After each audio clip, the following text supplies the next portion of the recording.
नमस्कार, मी विदुला बाविस्कर. महाराष्ट्र देशा विचारांचं खुलं व्यासपीठ या तुमच्या फेसबुक पेजवर तुम्हा सर्वांचं हार्दिक स्वागत करते. म्हणतात ना, यत्र नार्यस्तु पूज्यन्ते रमन्ते तत्र देवता. जेथे नारीला पूजलं जातं तेथेच देवीचा वास असतो. अर्थात हाच आठवडा आम्ही तुमच्यासाठी खास करणार आहोत. या आठवड्यात आपण सगळे घरी आहात. खरं तर डीजेच्या आवाजात दिवसेंदिवस वर्षोनवर्ष दडलेला आरतीचा आवाज आपल्याला सगळ्यांना ऐकू येत राहतात. अर्थात हाच आठवडा आम्ही विशेष करण्यासाठी आपल्या भेटीला घेऊन आलो एक दर्जेदार आणि उत्कृष्ट कलावंत. अर्थात म्हणतात ना, नारीचं पूजन. या आठवड्यात असंच काहीच होणार आहे.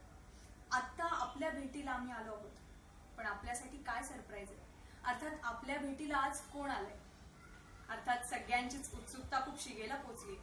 अर्थात मी औरंगाबादवरनं आपल्या पेजला लाईव्ह आणि आपल्या औरंगाबादच्या शास्त्रीय संगीतात आपण ज्यांच्या गळ्यात सरस्वतीचा वास असं म्हणतो, आपल्या आरती पाटणकर. आरती पाटणकर मॅडम, तुमचं खूप खूप स्वागत आहे. अर्थात आम्ही सर्वांनी तुमचं गाणं ऐकलंय आणि मी स्वतः एक खूप मोठी फॅन. आणि अर्थात मी आज सगळ्यांना सांगू इच्छिते की मी माझं खूप मोठं भाग्य मानते की ही फक्त कोणाची ताई नाहीये किंवा ही फक्त कोणाची आई नाहीये, तर हिने कितीतरी कलावंत घडवले. अशा या ताईला सलाम. अर्थात ताई, एक पाटणकर काकांची आरती, ते स्वतः एक खूप मोठी आर्टिस्ट आरती पाटणकर, आता अय्यंगर. कसा होता ताई प्रवास? पहिले तर विदुला, मी तुला असं सांगेल की अजून हा प्रवास चालू आहे आणि अजून खूप मोठं व्हायचं आहे.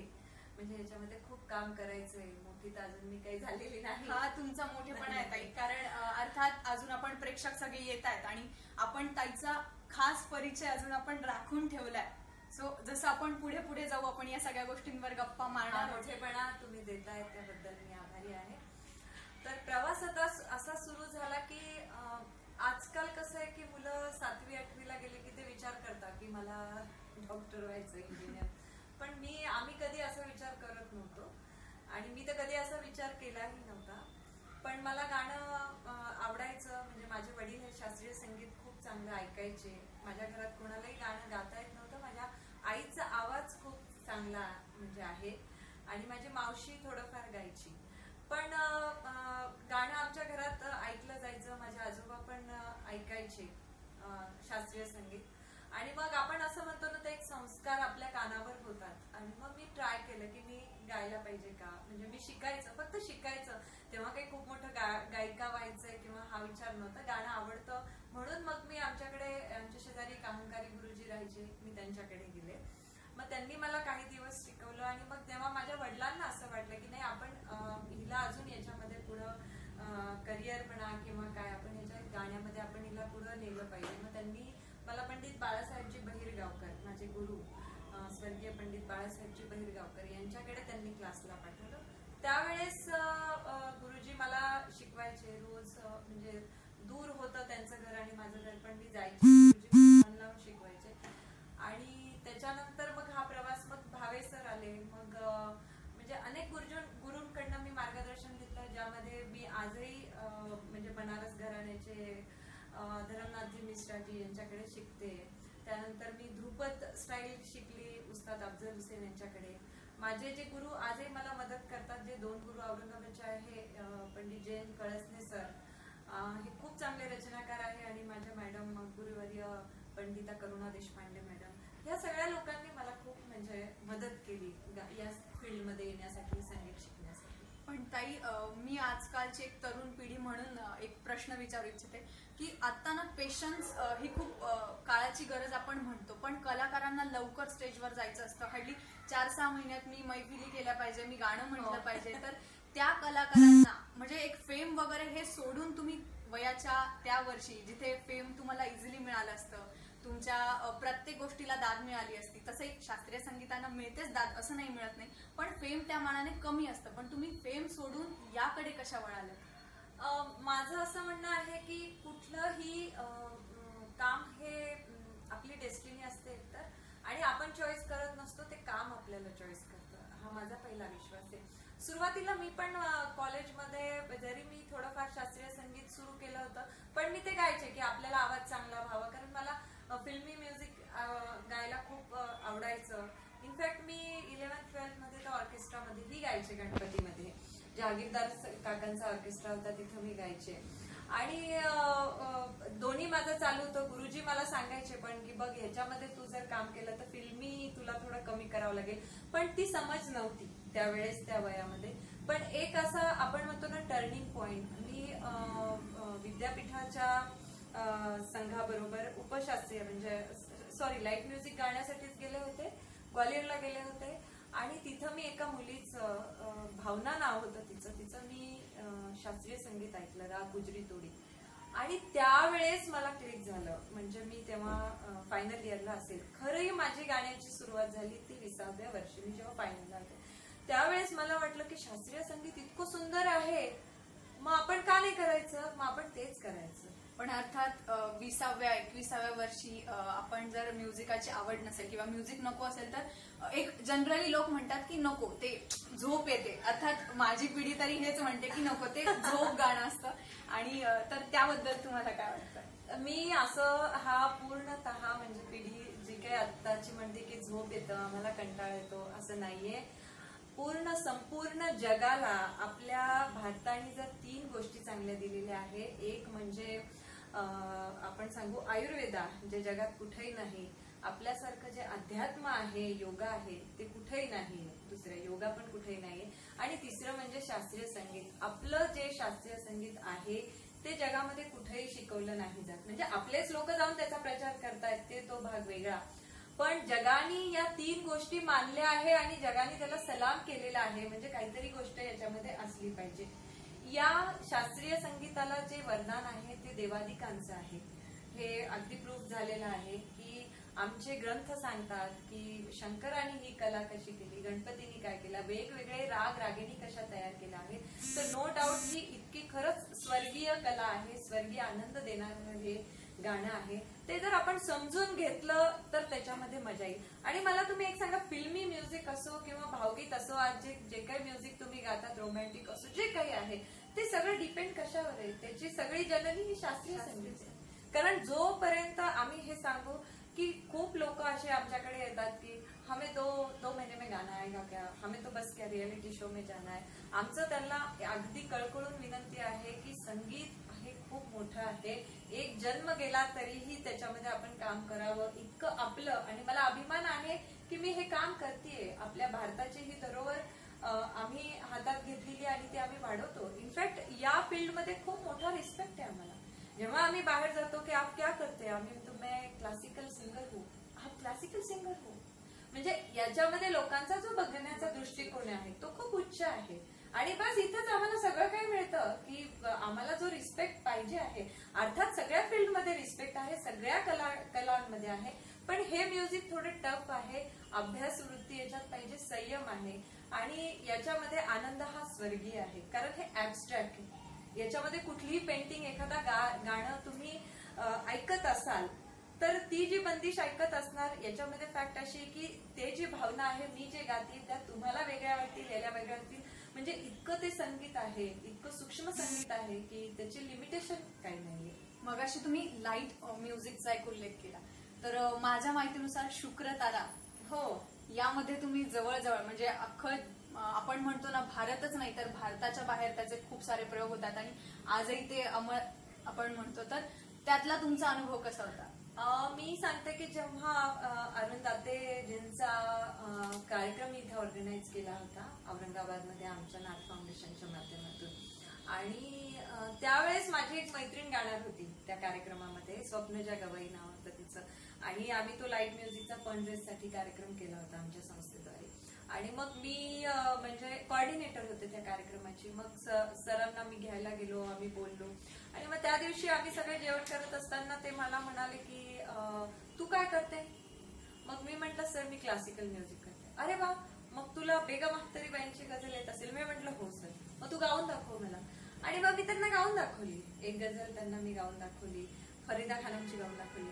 तर ते म्हणे मी काय आरती की माझ्या म्हणजे ते स्वतःही खूप छान गझल गायचे, तलत अजीजच्या वगैरे मोहम्मदच्या असं. खूप चांगल्या गझल ते गायचे, उर्दू त्यांचं चांगलं होतं. तर म्हणे मी शुक्र तारामध्ये मध्ये मध्ये मी अशा 2-3 गझल घेतो, तर मी तुला एक प्रोग्राम देईन.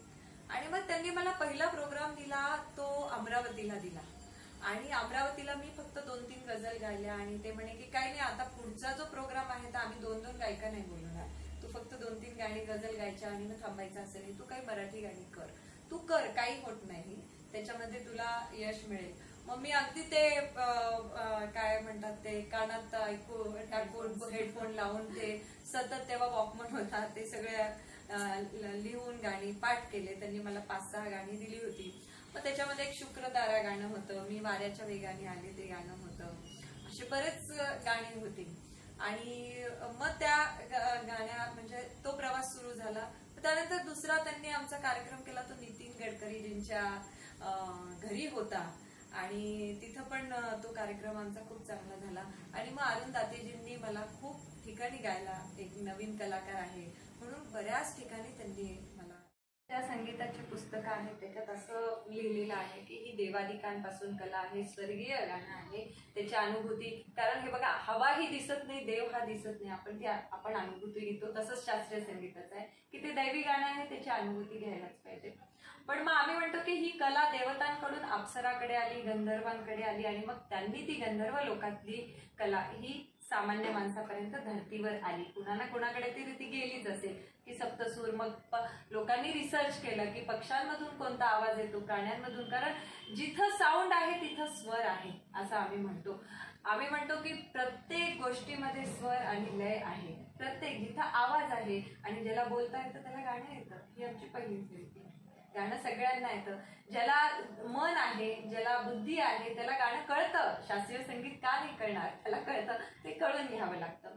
मग पूर्वीच्या काळी जेव्हा ही धर्तीवर ही कला होती तर असं म्हणतात की साम गायन होत होतं.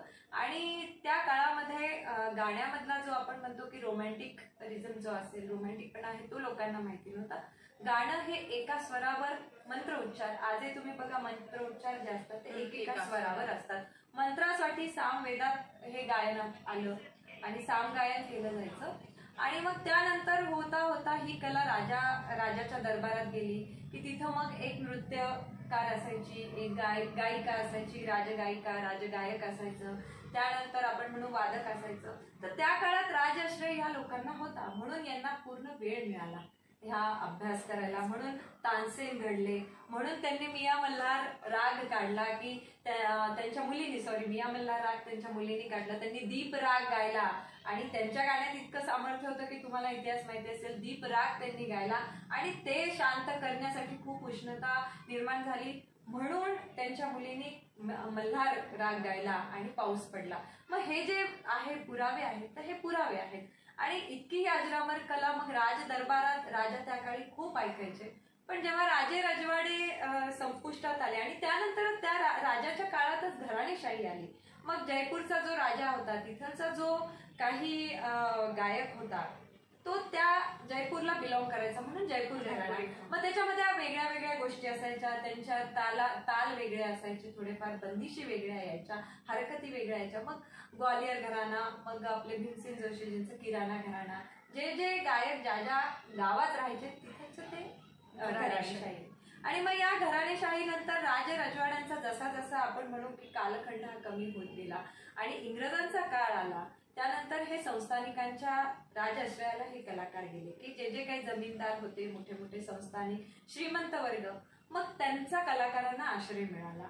आणि मग नंतर स्वतंत्र भारतामध्ये मग पंडित जवाहरलाल नेहरूजींनी खूप चांगलं काम केलं शास्त्रीय संगीतासाठी.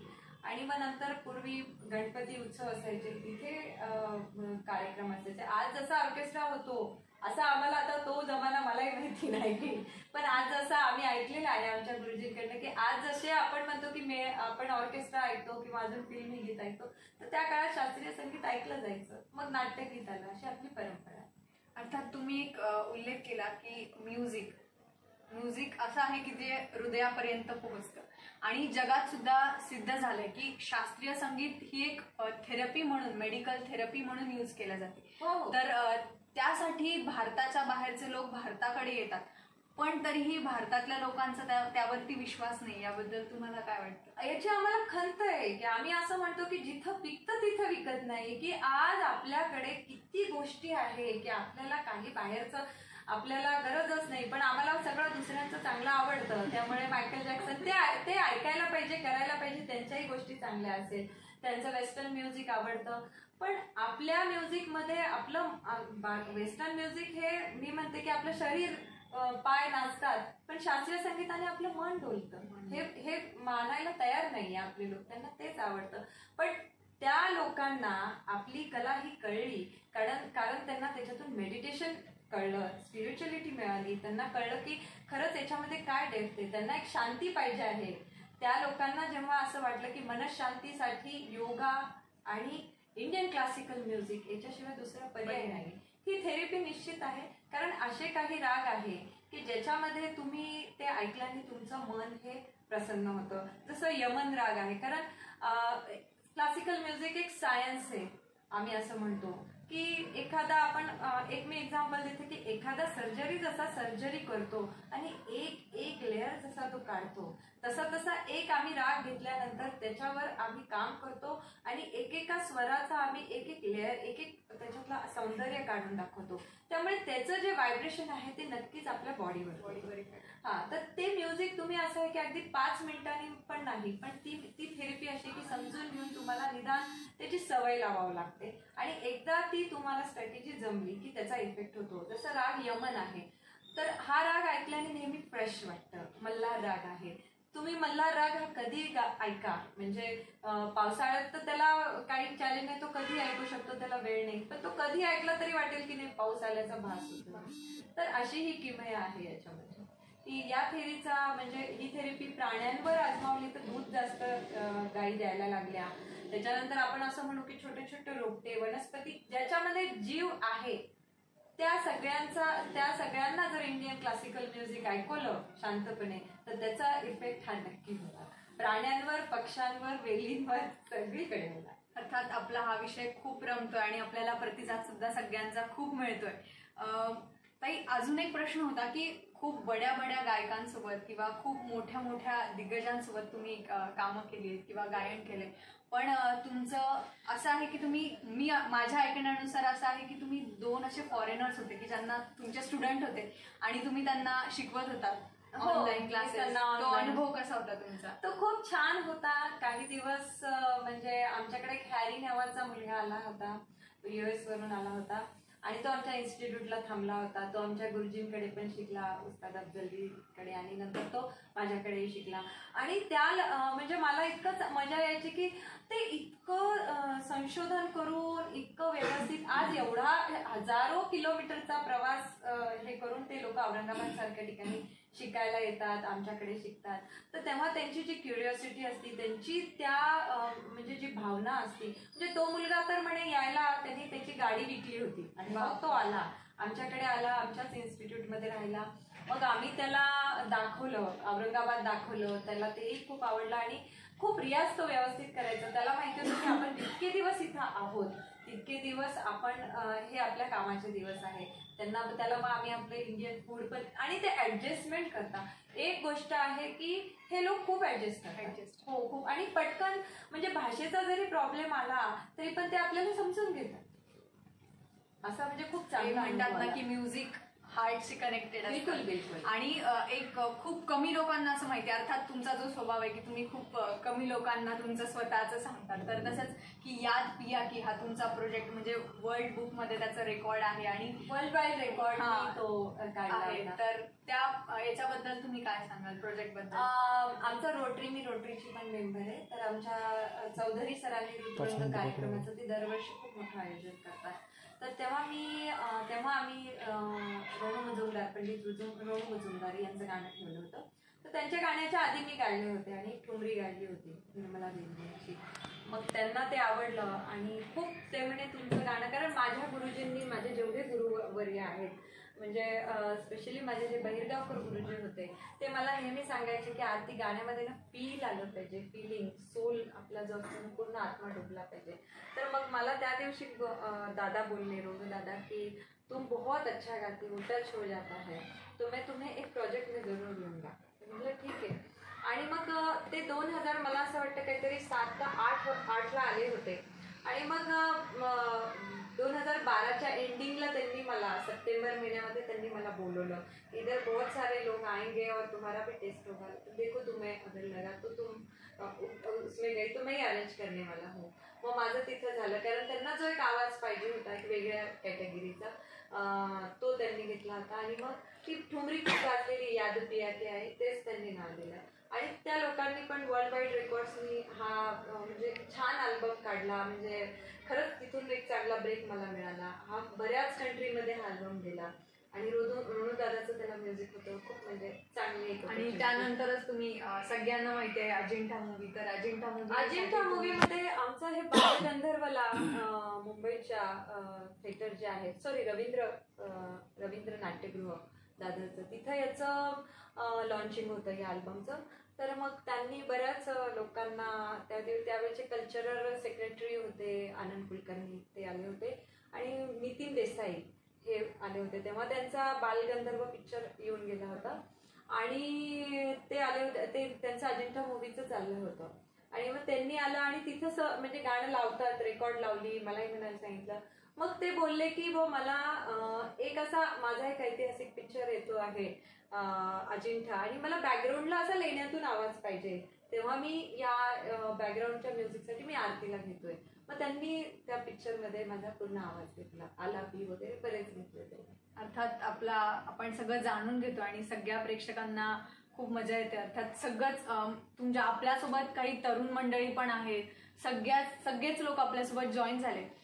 ताई, हा प्रवास करत असताना तुम्ही खूप साऱ्या कलाकारांचं आयुष्य घडवलंय किंवा कलाकार खूप मोठे झालेत आणि काही कलाकार प्रवासाच्या वाटेवर.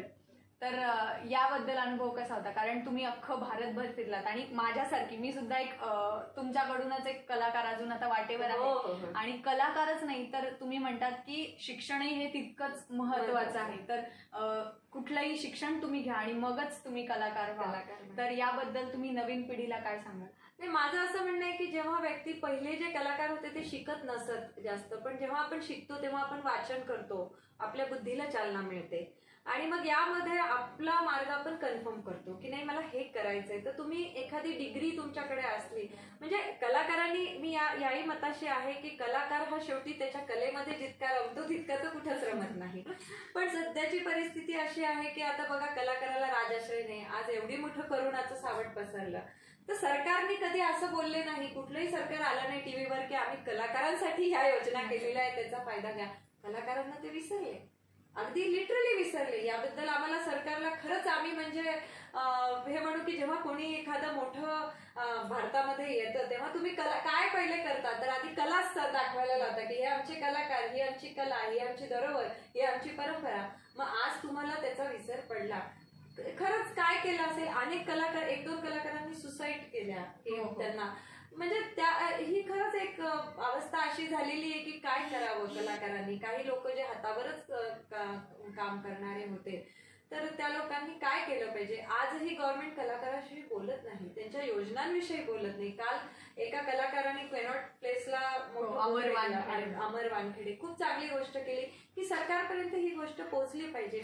पण आता अशा गोष्टी या होतच राहणार, म्हणून आपण आता सरकारची वाट बघायची नाही. तर आपण पण काहीतरी आपल्याकडे जोडीला थोडं शिक्षण असलं की जेव्हा ही परिस्थिती निर्माण होते तर आपण ऍटलीस्ट दुसरं थोड्या वेळ का होईना, थोड्या दिवसापूर्वी का होईना ते काम करायचं. आणि आपल्याला संपू द्यायचं नाही, आपला उत्साह कमी होऊ द्यायचा नाही. कारण मग काम नसलं तर मग आपण निरुत्साह होतो. तो काम करायचा आणि परत आपल्या मार्गाला यायचं. आता थोड्या दिवसात उल्लेख केला की सुशांत सिंग, तर एक आपल्या इथे ना डिप्रेशन नावाचा एक आजार, म्हणजे आजारच म्हणेन मी त्याला, कारण कुणी आलं की नाही मी आता सध्या डिप्रेशन मध्ये, तर एक खूपसे असे कलाकार आहेत जे डिप्रेशन आहे. सो तुम्हाला काय वाटतं याबद्दल? माझं तर म्हणणं आहे की जो कलाकार असतो त्यांनी डिप्रेशन हा शब्दच नाही वापरायला पाहिजे. उलट तो कलाकार जो असतो तो सगळ्या जगाला एक मेसेज देत असतो. एक त्याच्यामध्ये काहीतरी वेगळं असतं म्हणून तो जगाला अट्रॅक्ट करत असतो. का बरं त्यांनी डिप्रेस व्हावं? त्याची कला ही इतकी डेप्थ आहे, त्या कलेमध्ये इतका विचार करण्यासारखं आहे की त्यांनी काय, ठीक आहे काही दिवस आपल्याला पैसे येणार नाही, आपण काहीतरी करू, मार्ग शोधू, डिप्रेशन येण्याची काही गरज नाही. आणि असं कलाकारांनी वागता कामाच नाही. ही जी काही मध्ये घटना घडली ती खूपच, किंवा अजून काही लोकांनी सुसाईड केली, सुसाईड तर हे करायलाच नाही पाहिजे आणि एका कलाकारांनी तर बिलकुल करायला नाही पाहिजे. त्याला सरस्वतीचं पाठबळ असतं आणि नक्कीच देव त्याला बिलकुल त्या मार्गातून काढेल. आणि कलाकाराचं कधी, मला नाही वाटत की कलाकाराचं कधी वाईट होत असेल. खूप सारे कलाकार असतात की आता ते व्यसनच करत असेल, दारूच पित असेल, त्याला काय करणार आहे आपण, देव तरी काय करणार आहे? मग डिप्रेशन मध्ये जातात, मग दारू पितात, काही अर्थ नाही आहे. हे नाही करायला पाहिजे. अर्थात हे तर तुमचं खूप म्हणजे मार्गदर्शन हे सगळेजण बघतातच आहे. आणि एक आत्ताचा ना एक ट्रेंड आहे ताई, म्हणजे सगळेजण असं म्हणतात की आपण एक टीव्हीवरती बघतोय की कलाकार, मग ते त्यांच्या पार्टीज, आणि मग ते खूप गरजेचं असतं.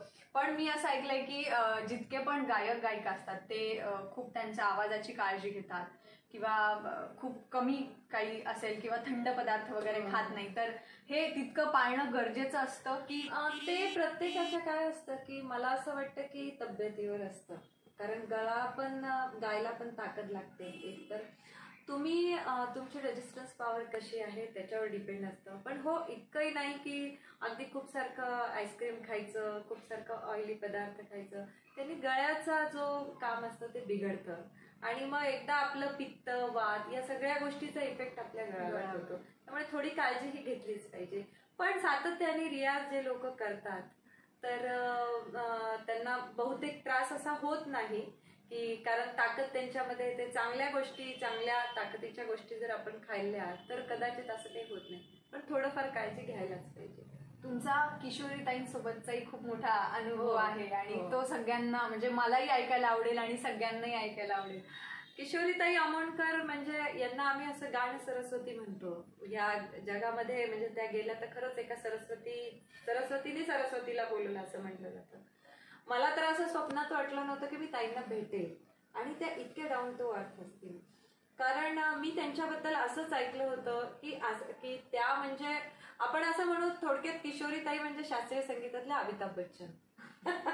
म्हणजे इतका त्यांचा राग, म्हणजे त्यांचे इतके किस्से आहे की त्या गेल्या कुठल्या हॉटेलमध्ये तर त्यांना ती रूम आवडली नाही, तो कलर आवडला नाही, तर त्या लगेच हॉटेल चेंज करायच्या. त्या ऑर्गनायझरला, म्हणजे खूप लोक म्हणायचे की त्या म्हणजे ही बाई त्रासदायक आहे. पण त्या बाईंनी जे काही या फील्डसाठी काम केलेलं आहे ते जर आपण बघितलं तर म्हणजे त्याला सलाम आहे. त्यांचं म्हणणं असायचं की त्या जेव्हा स्टेजवर यायच्या तानपुरे तासन तास हे करायच्या किंवा लोक त्यांना वाट बघायला लावायचे. मग त्यांचं असं म्हणणं असायचं की फिल्म स्टारची वाट बघताना मग हे तर आपलं कल्चर आहे ना, तेही आहे पण हेही आहे ना, हे ऐकावं. मग मी त्यांचं पुस्तक वाचलं होतं आणि अर्थात दाते काकांची आणि त्यांची खूप चांगली, अरुण दाते काकांची त्यांची खूप चांगला परिचय होता, खूप येणं जाणं होतं. मग मी एकदा अरुण दाते काकांना म्हटलं की माझी खूप इच्छा आहे, हीच एवढी इच्छा आहे की मला त्यांना बघायचंय. तेवढे बघायचं काय, तू बोल त्यांच्याशी, मी त्यांना फोन करतो, त्यांच्या तर चांगल्या फ्रेंड होत्या.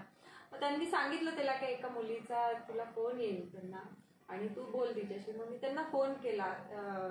दिवाळी झाल्यावर, मला असं वाटतं दिवाळीच्या सुट्ट्या चालू होत्या माझ्या, आम्ही नाथ फाउंडेशनचंच काम करायचो आणि मी म्हटलं मी असे फाउंडेशन चालवते, मला तुम्ही माझ्याकडे याल का कार्यक्रमाला. त्या म्हणायच्या अगं कार्यक्रम करणं तुला शक्य नाही कारण मी खूप पैसे घेते.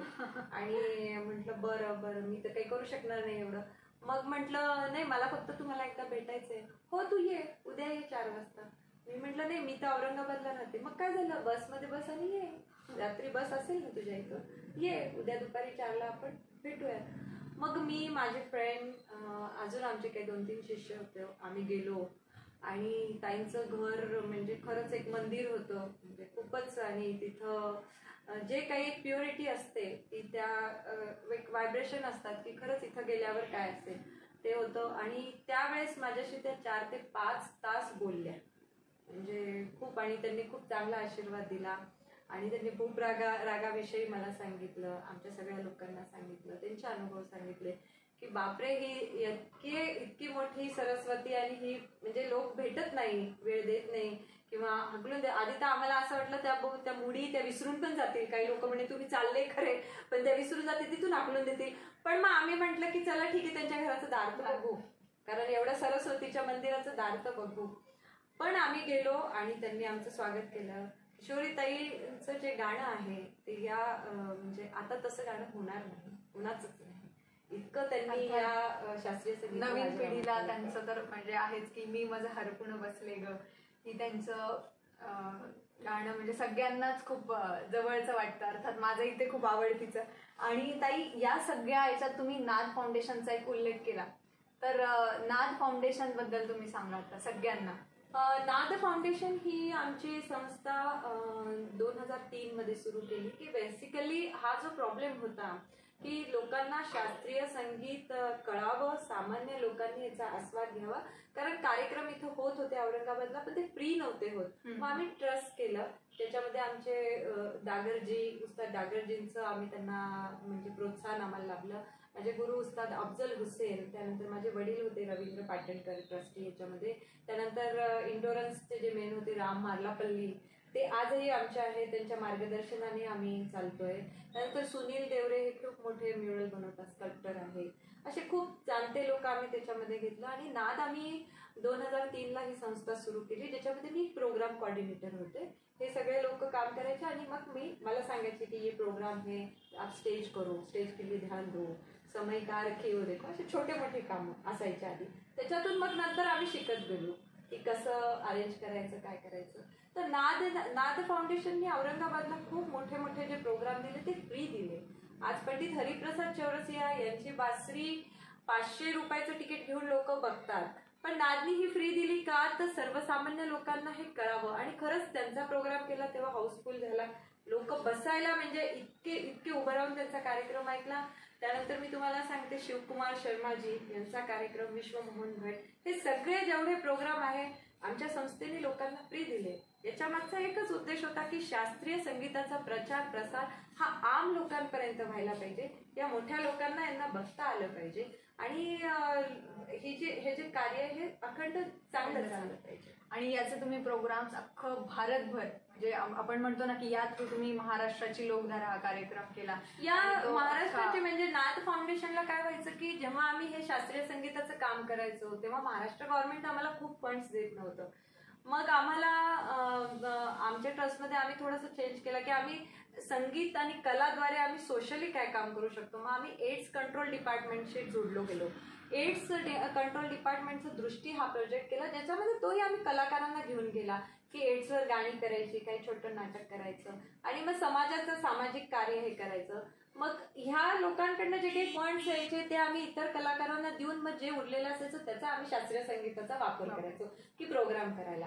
मग या अनुषंगाने आम्ही नेहमी वेगळे वेगळे प्रोजेक्ट हँडल करत गेलो. मग एकदा म्हणजे असं झालं की शिवकुमार शर्माजींचा आम्ही प्रोग्राम केला होता. माझे गुरुजी ज्यांचा आम्ही श्राद्धाला प्रोग्राम नेहमी करतो, श्रद्धांजली नावाचा, तर ते मला म्हणाले की मैं तो रहूंगा ताज में, मुझे ताज में रहना है. मग त्या ताज हॉटेलमध्ये आम्हाला यांच्यासाठी बुक करायची रूम, तर खूप म्हणजे कितीतरी दिवस आम्हाला ती स्पॉन्सरशिप मिळत नव्हती. मग मी तिथं गेले, त्यावेळेस तिथं दीपक मॅनेजर सर होते. मग ते म्हणे नाही, हम तो फ्री में नहीं देंगे, आपको तो कुछ ना कुछ देना पड़ेगा. मग आम्ही म्हटलं ठीक है, हम आप बताइए कितना पैसा है, हम वो जोड़ लेंगे, थोड़ा सा डिस्काउंट देके, लेकिन इतनी बड़ी सेलिब्रिटी आपके हॉटेल में रहेगी तो आपका भी नाम आएगा. पण त्यांच्या काही ते याच्यामध्ये नव्हतं.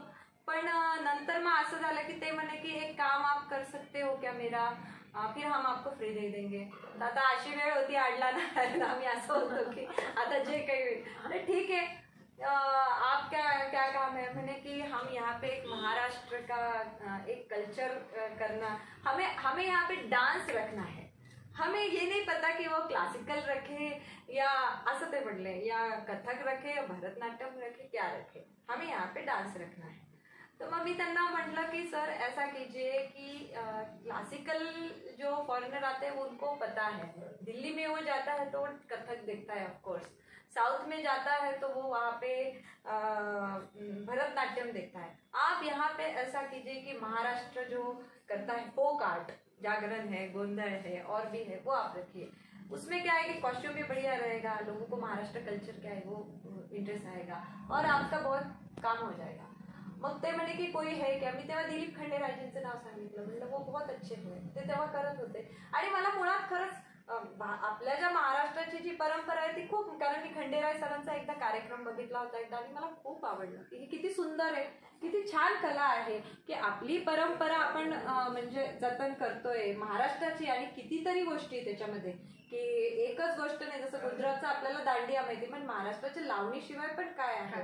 मग त्या ताज हॉटेलने आमच्या ट्रस्टला सांगितलं की म्हणे तुम्ही हे काम घ्या आणि अशा अनेक कॉलेजच्या लोकांना तुम्ही एकत्र करा किंवा अशा अनेक लोकांना एकत्र करून तुम्ही हे काम करा.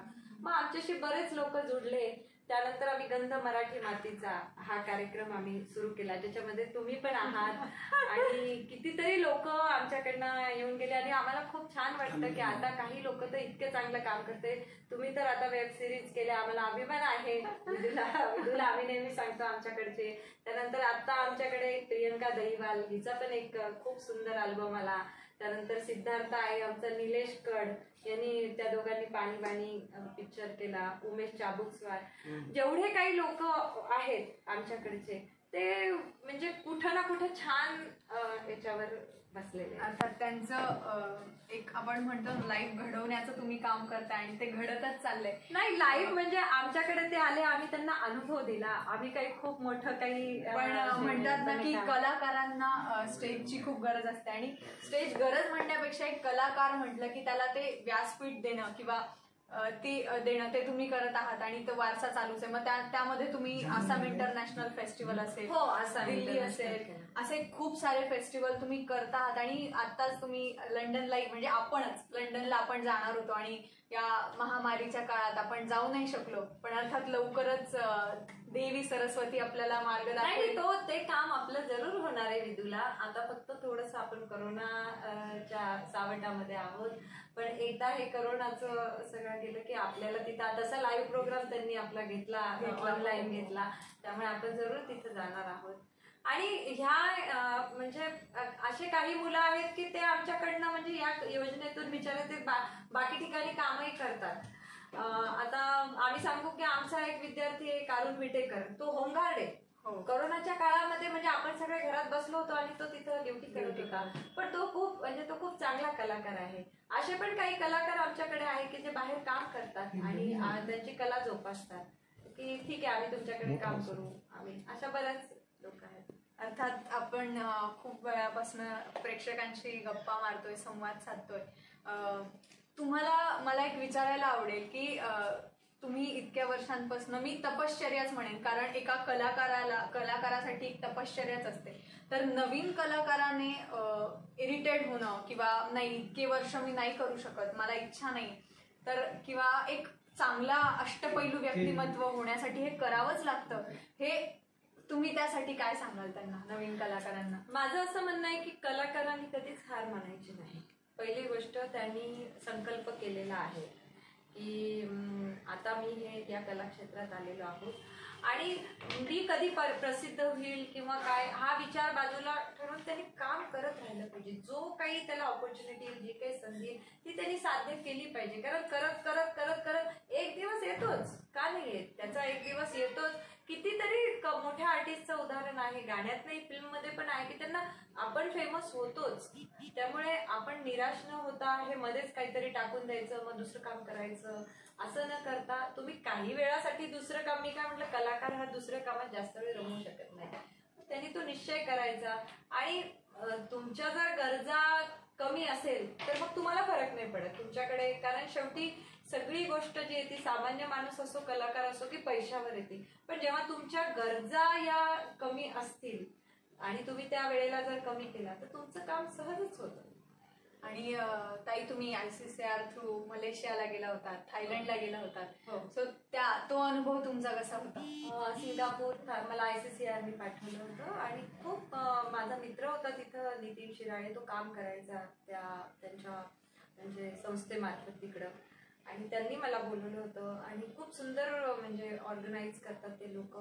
त्यांची जी टेक्नॉलॉजी आहे म्हणजे याचं एक मी बघितलं की थोडीशी ॲडव्हान्स आहे. म्हणजे पटकन साऊंड लागणार, म्हणजे आपण जसं साऊंड लावताना हे बघा ते बघा ते बघा लागतोय का, आवाज येतोय का, ह्या सगळ्या प्रोग्राम नव्हत्या. समोर साऊंडच नव्हता माझ्या, तो साऊंड मला आतमध्ये होता, त्यांनी फक्त इशारा केला सुरू, म्हणजे ते बरोबर लोकांना कळायचं इतकं हे होतं. आणि ते लोक म्हणजे बरोबर टायमिंगचे असतात. आता आपण जर 7ची वेळ दिली समजा आपल्या इथं की 7 वाजता असं मैफिल आहे, आपले लोक येतच नाही. मराठवाड्यात तर हा फार प्रॉब्लेम आहे बहुधा, म्हणूनच आपण आज लाईव्ह लेट सुरू केलं. आज तर आपण असं म्हणू की टेक्निकल इश्यू आपल्याला, पण आम्ही किती प्रोग्राम अरेंज करतो. मग 7चा टायमिंग दिला तर लोक येतात 8 वाजता, मग हळूहळू येणार, मग बसणार, मग तो कार्यक्रम म्हणजे पुढे जातो. पण मी एक बघितलं की बाहेर याच्यामध्ये एक खूप चांगला अनुभव आपल्या इंडियातही मला आला आहे की साऊथ मध्ये.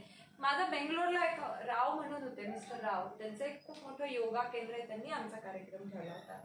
आणि त्यांनी मला सांगितलं की देखिए आपको 6 बजे ये शुरू करना पड़ेगा, ये यहाँ पे वॉल पे घड़ी है, 6 बजे आप शुरू करेंगे और बराबर 7 बजे स्टॉप करेंगे. हम आपको बोलेंगे, आपने 1 मिनट भी ज्यादा नहीं गाना, कुछ भी नाही. आणि बरोबर मला वाटलं 6ला लोक आलेले होते, त्यांचं कलेक्टर आलेले होते, दारोबंद झालेले होते. आपल्याकडे लोकच येत नाही, प्रमुख पाहुणे येत नाही. येतोय, फोन करताय, हो आलो रस्त्यात, त्या सगळ्या मजा आपल्याकडे असतात. पण तिथे शिस्त असते.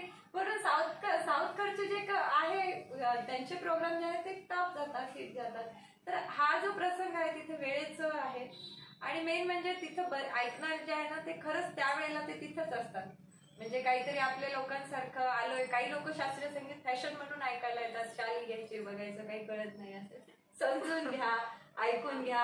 हा ऐकायला जातो म्हणून मी ऐकायला जातो. मग ते असे खूप प्रकार आहेत. तर आमचा आता याच्या पुढं आम्ही आमच्या नाथ फाउंडेशन कडनं आम्ही एक असं वर्कशॉप घेणार आहे की हे शास्त्रीय संगीत नेमकं तुम्ही ऐकायचं कसं आणि त्याला कसं तुम्हाला समजेल, हा प्रयत्न आम्ही करूया.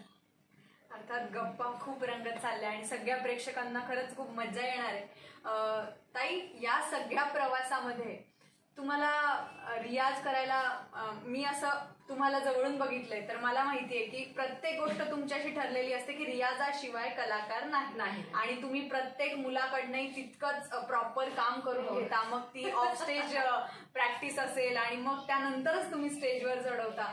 तर मला असं वाटतं ना की ही खूप कमी कलाकारांमध्ये असं असतं की नाही प्रॉपरच हवं, मग इकडचं इकडे नाही. तुम्हाला एक मी जवळून बघितल्यामुळे की तुम्हाला अभिनयाचं पण खूप लवकर कळतं. म्हणजे तुम्ही हा अभिनय ओके, हा कितपत तुम्ही आम्हाला हेही सांगतात की हे बरोबर आहे, हे चुकीचं आहे. तर अभिनयाची आवड तुम्हाला कशी लागली? मी SB कॉलेजला होते आणि आमचं ड्रामा आणि म्युझिक डिपार्टमेंट हे खूप जवळजवळ होतं. आणि मग तेव्हा घारे सर यांच्या तालमीत अनेक लोक तयार होत होते. तर आमचं लेक्चर झाल्यानंतर अगदी बाजूलाच होतं आणि खूप सारे असे ड्रामा करणारे मित्रमैत्रिणी माझे होते की मी त्यांच्याकडे जाऊन बघायचे, बसायचे. आणि त्यावेळेला सर जे शिकवायचे ते मी बारकाईने बघायचे. माझं म्युझिक असल्यामुळे मला म्युझिक आणि ड्रामा एकत्र घेता नाही आलं. पण नंतर मला असं वाटलं की अरे मी का नाही घेतलं, हे किती छान आहे. आणि कदाचित आहे ना मी ते ड्रामा बघितला आणि त्यानंतर जो म्युझिक मध्ये एक्सप्रेशन नावाचा जो प्रकार आहे, या लोकांना जेव्हा सर समजून सांगायचे तर त्याच्यामुळे मला कळत गेलं की गाण्यातही कसे एक्सप्रेशन पाहिजे. तर अभिनय मला म्हणजे त्यांच्याकडे जाऊन जाऊन मला कळायला लागला की काय असतं नाटक, काय असतं. आणि मग नंतर मी बघत गेले आणि याची मुळात मला आवडही होती की आपण हे बघायला पाहिजे, मूवी बघायला पाहिजे, नवीन आलेले नाटक बघायला पाहिजे, काय असतं काय. अर्थात मला त्यामुळे आमच्याकडे जे मुलं येतात तर मग मी त्यांच्याकडनं तुम्हाला तर जास्त माहिती आहे की मी किती काम करून घेते. पण अशा चांगल्या लोकांमध्ये राहून ती एक सवय लागलेली असते आपल्याला की मोठ्या लोकांना बघून. डान्स ड्रामा तर आपण अनेकदा केलाय स्टेजवरती. मग आपण अतिशय राणीचा एक आपला एक होता डान्स ड्रामा, त्याच्यानंतर आपण विठाबाईचाही करतो डान्स ड्रामा. सो ही कॉन्सेप्ट आपला हा प्रोग्रामच त्यामुळे कदाचित युनिक बनत असेल, कारण एक थिंक असते. आणि मला असं वाटतं की या अशा विचारांमुळेच कदाचित कलाकार खूप कमी घडतात. कारण कलाकार बनण्यासाठी जे काही लागतं ते आत्ताच्या पिढीला खरंच खूप आवश्यक आहे. आपल्याला काही प्रश्न येतात सर, आपल्याला प्रश्न मला कळाले तर खूप जण आपल्याला वॉलवरती प्रश्न विचारतात.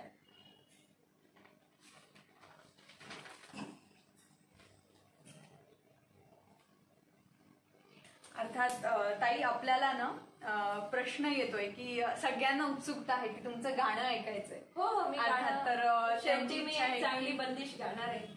एक शेवटी तर मी त्यांची जरूर एक- इच्छा आहे की गाणं तुम्ही हो मी गावाल. जरूर गाणार आहे. शेवटी एक वंदना मी गाते चांगली क्लासिकल, पण मी क्लासिकलच गाणार आहे. हो अर्थात क्लासिकल गाणं. आणि आपण छान आपली गप्पा रंगत आल्या आहेत आणि मला असं वाटतं की बहुधा आजचं आपलं हे सेशन झाल्यानंतर खूपशा कलाकारांना किंवा माझ्यासारख्या नवीन पिढीला परत एकदा शास्त्रीय संगीताकडे वळायची इच्छा नक्कीच होणार आहे. नाही, नक्कीच तुम्ही ही म्हणजे मी तर असा संदेश देईल की ऍटलिस्ट तुम्ही जर शास्त्रीय संगीत शिकता आलं नाही तर तुम्ही ऐका. कारण याच्यामध्ये जी शांतता आहे, मुळात आपल्याला काय की आताचं जीवन विधीला काय झालेलं आहे, प्रत्येक जण पळतोय आणि मग विचारांनी पळतोय. म्हणजे असाही पळतोय, विचारांनी अधिक पळतोय. मग मन चल बिचले, हे करू ते करू ते करू. तर ह्या सगळं तुम्हाला जर एक स्थैर्य येण्यासाठी, तुम्ही तुमच्या मताशी कन्फर्म राहण्यासाठी आणि तुम्हाला जे करण्यासाठी जे काही करायचंय, मला करायचं आहे, तर तुम्ही शास्त्रीय संगीत ऍटलिस्ट ऐका. सुरुवात करा तुम्ही इन्स्ट्रुमेंटल ऐकण्याआधी. संतूर ऐका. ते संतूर आणि सतार असं आहे की जे ऐकल्याने तुम्हाला फ्रेश वाटेल. सारंगी हे वाद्य थोडंसं आपण असं म्हणू की निराशा येते, पण ठीक आहे, व्हायोलिन मध्ये पण दोन्ही चालून जातं. आणि मग त्याच्यानंतर तुम्ही हळूहळू छोट्या छोट्या क्लासिकल बेस बंदिशी ऐका आणि मग तुम्ही रागांमध्ये जा, फ्लूट ऐकत जा. या सगळ्या गोष्टी तुम्ही ऐकल्या तर तुम्हाला नक्कीच या फील्डमध्ये येण्याची म्हणजे इच्छा होईल. आणि तुम्ही जेव्हा या फील्डमध्ये जाल तर जेवढे लोक आज गाणं शिकवत आहेत त्यांनाही मला एक नम्र विनंती की त्यांनी मुलांना रटाळ होईल असं शिकवू नका. त्यांना आपल्या फील्डमध्ये यायचंय आणि त्यांना प्रॉपर नॉलेज द्या. कारण प्रॉपर जर कधी कधी तर अशी अवस्था होती की अरे बाबा हे डिग्री घेऊन आलेले पण यांचं तानपुराच लावता येत नाही, काय केलं मग यांनी. म्हणजे म्युझिककडे तुम्ही फक्त एक डिग्री, कारण आजकाल तोही प्रकार झाला आहे की डिग्री मिळाली चला आपलं काहीतरी होईल, पण तुम्ही प्रॉपर करा. क्वांटिटीनी नका करू, क्वालिटीनी करा. अर्थात या सगळ्या गोष्टीत म्हणजे माझं तर एक असं म्हणणं आहे की याच्यासाठी म्हणजे आम लोकांना तर आम्ही म्हणतोच की तुम्ही हे करा, पण सरकारला आमची ही विनंती आहे की खरोखर त्यांनी सरकारी शाळांमधून, आता काही प्रायव्हेट शाळांमध्ये म्युझिक आहे आणि त्याच्यामध्ये इतकं डीपली शिकवलं नाही जात, वरचं म्युझिक आहे, मग राष्ट्रगीत आहे, त्यांचा अभ्यासही खूप असतो म्हणा शाळेचा. पण गव्हर्नमेंटने याच्यासाठी काय केलं पाहिजे, तर खरंच याच्यासाठी फार मोठी जबाबदारी ही गव्हर्नमेंटची आहे की त्यांनी प्रत्येक शाळांमधून शास्त्रीय संगीत हा विषय कंपल्सरी करायला पाहिजे. जेवढ्या कॉर्पोरेशनच्या शाळा आहे, सरकारी ज्या शाळा आहे, प्रायव्हेट शाळा आहे, आणि तिथे त्यांनी म्युझिकच्या लोकांची पदं भरली पाहिजे. आणि त्याच्यानंतर मग लोकांना कन्फर्म होईल की नाही चला हे म्युझिक चांगलं आहे. तिथून मुलांना संस्कार तो तिथूनच होता. नाही तर मुलं काय ते शाळेच्या गॅदरिंग मध्ये मस्त त्यांचे ते फिल्मी गाणे असतात, डान्स असतात. का बरं नाही त्या शाळेला वाटत की ही जर आपली पिढी आहे तर यांना आपण शास्त्रीय संगीत शिकवलं पाहिजे. मुलांना पॅरेंट्स जे आहेत ते आता असे झालेले की शाळेमध्ये फी भरायची आणि मग शाळा सांगेल ते करायचं. कितीतरी गॅदरिंग होता, तिथे त्यांनी सुरुवात शास्त्रीय डान्स पासून केली पाहिजे. आमचं म्हणणे गाण्यापासून. तुम्ही का नाही एखादी बंदिश त्या लोकांकडनं हे करतात. जी बाई म्युझिक शिकवत असते तिलाही ते सांगतात मॅडम ये ले लो करो कपे उसका करो वैसा करो वैसा करो. तुम्ही घ्या शास्त्रीय संगीत शिकवा. तोपर्यंत मग हे टिकायला मदत आहे. नाहीतर म्हणजे आमच्यासारखे खूप गिनीचिने लोक आहेत, पण हे जेव्हा सगळ्यांनी मिळून हे हातात घेतील आणि सरकार याच्यावर योग्य ती अंमलबजावणी करतील तेव्हा काहीतरी होईल. ही गोष्ट आहे. अर्थात तुमचं ध्यास आणि तुमची जी जिद्द आहे त्याला खरंच सलाम आहे. आणि आपला जो आठवडा चालू आहे की स्त्री शक्ती नारी शक्ती, तर आपल्या काही स्त्रिया पण इथे जॉईन झाल्या. तर तुम्ही एक स्वतः पण एक असं व्यक्तिमत्व आहे की वयाच्या 21व्या वर्षी हे सगळं सुरू केलं तुम्ही आणि आज तागायत तुम्ही माझ्यासारख्या मुलींनाही घडवताय. तर तुम्ही काय सांगाल एक स्त्री म्हणून? माझं म्हणणं आहे की एक स्त्री म्हणून आपल्याला खूप प्रॉब्लेम्स येतात. म्हणजे मी तुम्हाला सांगते की जेव्हा आपण म्हणजे हा खूप छान प्रश्न आहे आणि हा संदेश मी देईल की जेव्हा आपण कन्फर्म करतो की मला या क्षेत्रामध्ये जायचंय, मला हेच करायचं आहे, तेव्हा त्याच्यामध्ये रोखणारे अनेक लोक असतात. मग मुलगी 20-21 वर्षाची झाली, तिचे ड्रीम असतात मी हे करणार ते करणार, आता नाही येत, पण नंतर लग्न हा फार मोठा प्रश्न असतो की लग्न बरं आपल्या घरातले नाही पण आजूबाजूचे आपल्याला त्रास देतात, मग ते डायव्हर्ट करतात. पण या सगळ्या आणि मग नंतर लग्न झाल्यावरही तुमचं काम होतं का, गाणं होतं का किंवा काय. त्यामुळे तुम्हाला जी गोष्ट करायची असते त्याच्यासाठी तुम्ही कन्फर्म राहिलं पाहिजे की नाही मी हे करणार.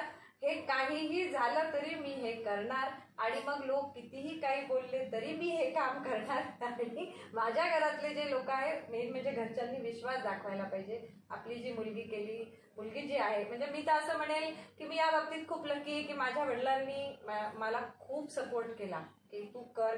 आणि त्यानंतर माझे मिस्टर, त्यांनी मला याच्यामध्ये सपोर्ट केला. पण आपलं जे व्यक्तिमत्व आहे ते आपण कन्फर्म केलं पाहिजे. आणि तसं तुम्ही शुअर राहा, तुम्ही बिलकुल घाबरू नका, तुमचं काम होईल. अर्थात स्त्री शक्ती असावी तर अशी. आणि आपल्यामध्ये ऑलरेडी आपण स्त्री आहे, शक्ती हे आपल्याला रूप दिलेलंच आहे, आपणच शक्ती आहोत. आणि असंच सगळ्या मुलींनी मला तरी वाटतं की बिना घाबरता, बिना संकोच करता लढाई सुरू करायची. आणि तुम्ही चांगलं असेल, मुलींसाठी एक माझं म्हणणं आहे की खूप आता मुलींना असं वाटतं मग हे सिक्युअर्ड आहे का, हे आपलं कलाक्षेत्र किंवा फिल्म लाईन, तुम्ही चांगलं असाल तर जग चांगलं आहे. तुम्हाला खूप पटकन नेचरनी तो सेन्स दिलेला आहे की समोरचा व्यक्ती काय आहे. त्यामुळे तुम्ही चांगले असाल तर सगळं जग तुम्हाला तुमच्याच तत्वावर चांगलं करता येतं. कोणाची हिंमत कधीच होत नाही. आपण जर चांगला असेल, कोणाची काहीच हिंमत होत नाही. अर्थात वेळ प्रसंगी कोकिळेसारखी गाणारी, पण वेळ आल्यावर समोरच्याला ताकद सोडणारी अशी ताई. तोही तुझा स्वभाव ताई, मला माहिती आहे तुमचा तो स्वभाव. आपण आता शेवटाकडे येतोच आहोत आणि शेवटचं सगळ्यांना सांग. आणि आपण सगळे लोक तर तुमच्या गाण्याची उत्सुक आहात तुमच्या गाण्यासाठी, आणि अर्थात मी सुद्धा. सो ताई, आपण आधी गाणं म्हणून जाऊ किंवा मग शेवटाकडे येऊ आणि मग गाणं जसं तुम्हाला आवडेल तसं. मी शेवटी एक गाणं म्हणजे एक बंदिश मी घेतलेली आहे. ओके. आता नवरात्र चालू आहे आणि ही भवानी दयानी नावाची खूप सुंदर अशी बंदिश आहे. म्हणजे मी ही बंदिश सगळ्या स्त्री शक्ती आहेत त्यांना डेडिकेट करते.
संगीत आम्हाला ऐकायला मिळालं आणि प्रेक्षकांनी, मी देवीकडे प्रार्थना करते की लवकर हे कोरोनाचं सावट जावं आणि आपण लवकरात लवकर स्टेजवर जाऊ आणि आपला परफॉर्मन्स करू आणि लवकरात लवकर आपली लंडन वारी हो.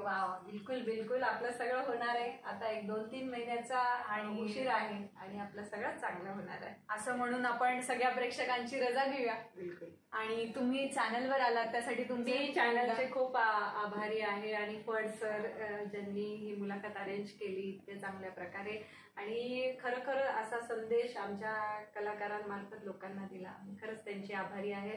तुझी मी विधीला खूप आभारी आहे.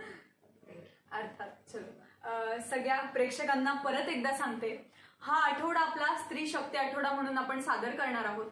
यानंतर असेच आपण दिग्गज स्त्रियांना भेटणार आहोत. तर बघायला विसरू नका रोज संध्याकाळी 7 वाजता. अर्थात आमच्या चॅनलवरती तुम्हाला डिटेल्स मिळत राहतील, पण तत्पूर्वी हा व्हिडिओ आहे तो शेअर करायला, लाईक करायला विसरू नका. धन्यवाद. धन्यवाद.